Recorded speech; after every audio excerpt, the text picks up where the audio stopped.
બધા કે આવી ગયા દેખો. મૂળ તો હે ને છેલ્લે તો સાલું આપણું એટલું શેતાની મગજ. આપણે બાથરૂમ બી એમને ના જઈએ કે એટલા હરામી માણસ. બધું સમજી વિચારીને કરવાનું. કોઈને કેમ છો કે ને પેલા 5 ગણિત હોય મગજમાં. કાને કેમ છો કેવું, આમ કહીશ તો આમ કરશે, બધું ગોઠવે મારો બેટો બધું બરાબર.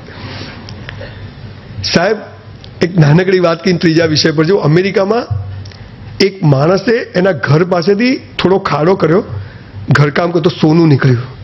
આ સત્ય ઘટના કહું છું. એ સોનું નીકળ્યું ને, થોડું ખોદ્યું તો ઓર નીકળ્યું, ઓર ખોદ્યું તો ઓર નીકળ્યું. એને તો બેંકમાંથી લોન લીધી, આખી જમીન ખરીદી લીધી અને ખોદવાનું ચાલુ કર્યું. મોટું તળાવ ખોદ્યું, લગભગ 10-15 તગારા ભરીને સોનાની રદ નીકળી. એને એમ થયું કે હજુ ખોદો. અહીંથી આટલું નીકળ્યું, નીચેથી ખોદવાનું ચાલુ કર્યું. ખોદે ગયો. સાહેબ માણસો કીડી જેટલા દેખાય એટલું ખોદ્યું, પણ સોનું નીકળે નહીં. કોલસો નીકળવાનું ચાલુ થયો, સાપ નીકળવાનું ચાલુ થયા. પેલો બરબાદ થઈ ગયો કે દેવું થઈ જાય ને, આટલું બધું ખોદકામ કરે, જેસીબી લાવે, ટ્રકો લાવે, ટેમ્પો લગાવે, બરબાદ થઈ ગયો. એક દિવસ એને એક ચિઠ્ઠી લખી એના એક મિત્રને કે હવે હું જિંદગીથી થાકી ગયો છું, હારી ગયો છું.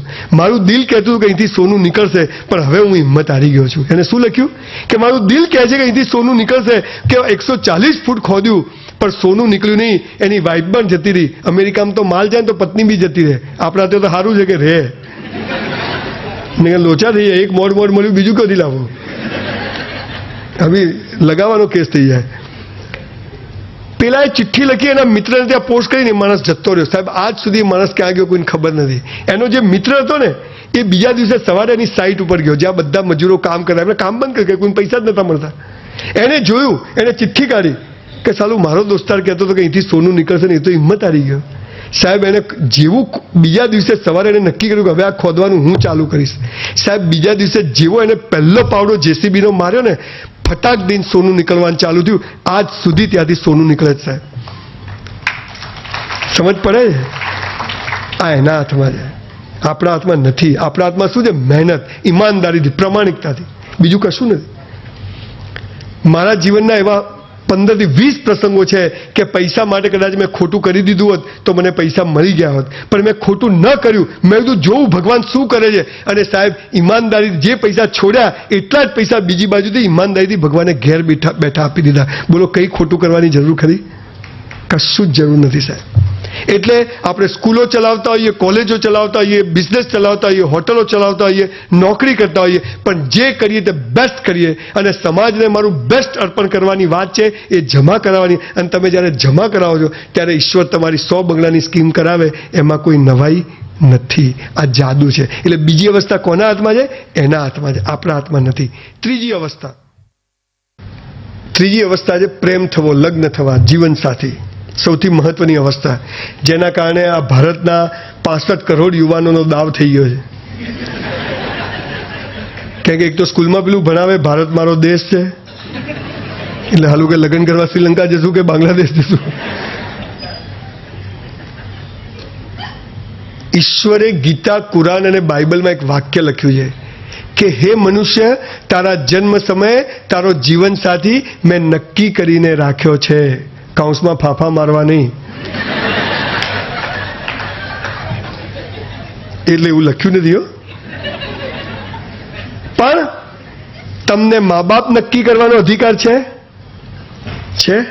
નથી. તમને ભાઈ બહેન નક્કી કરવાનો અધિકાર છે? નથી. તો તમને જીવન સાથી પણ નક્કી કરવાનો અધિકાર ઈશ્વરે આપ્યો નથી. ક્યાં છો? એટલે ઠોકાઈ જશે. શું ક્યાં છો? આખો દાડો મારી વાઈફ તો મને કોઈ ફોન જ ના કર્યો કે ક્યાં છો. ખબર કે બળદિયો ખૂંટે જ આવવાનો હાથે જાય. ક્યાં જાય બોલો? આજે અમે બોલો એટલે ભય મુક્ત જીવે છે. અને આપણે ક્યાં છો તમે? કે પીપ વાગતું હતું, ટું વાગ્યું.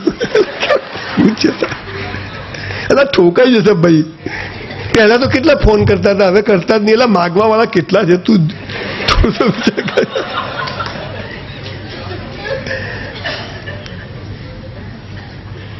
તકલીફ શું થઈ છે ખબર છે?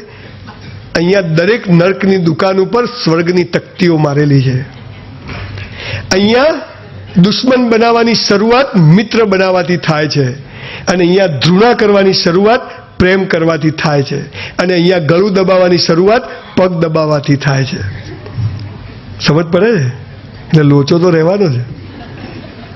બધું જ ભ્રામક, બધું જ ખોટું, એટલે જીવન પણ આખું ખોટું થઈ ગયું. સંબંધો ખોટા થઈ ગયા, દેખાડાના થઈ ગયા, બતાવવાના. પણ જે મૂળ વાત હતી કે જો મારો જીવનસાથી નક્કી છે તો હું મારું કેરિયર બનાવીશ, હું મારી બરાબર ભણીશ, કસરત કરીશ, વાંચન કરીશ, અને યોગ્ય સમય જ્યારે મારો જીવનસાથી આવશે લગ્ન કરી લઈશ, તે પરણી જઈશ, વાર્તા પૂરી. પછી ના થાય તો